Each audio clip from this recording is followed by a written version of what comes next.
नर्मदा. प्रेमाने आणि लाडाने मला नमा म्हणतात. मला नमा कोण म्हणतं?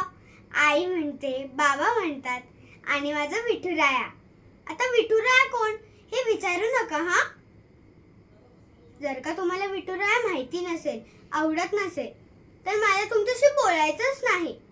आवडतो ना? मग सांगते तुम्हाला. देवाला कोणी तिन्ही जगाचा स्वामी, मालक म्हणतात.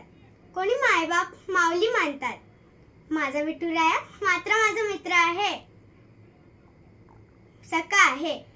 मी त्याच्याशी बोलते, गप्पा मारते, तो पण माझ्याशी बोलतो. तुम्हाला कोणाला ऐकू येत नसलं तरी मला ऐकू येतं बरं का त्याचं बोलणं.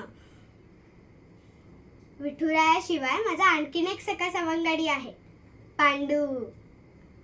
तो मला भेटतो, बोलतो.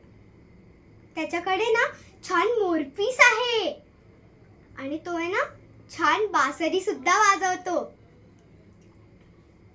पण त्याच्यात एकच खोड आहे, तो विठुरायाची भक्ती करत नाही, त्याला साधा नमस्कार पण करत नाही. पण मला तो मदत करतो.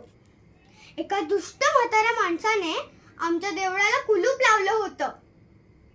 माझ्या विठुरायाला कोंडून कैदी बनवलं होतं. मला त्याची पूजा करता येत नव्हती, भरवता येत नव्हतं.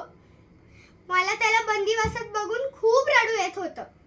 माझ्या स्वप्नात येऊन विठोबा रडत मला सांगत होता, मला सोडव नम्मा, मला सोडव. विठुरायाला सोडवण्यासाठी मी काही पण करू शकते.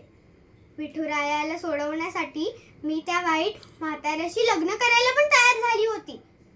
का म्हणजे माझ्या विठुरायासाठी मी काही पण करू शकते. पण मला ते लग्न करावंच लागलं नाही. पांडूनेच मदत केली आणि विठुरायाला मुक्त केलं.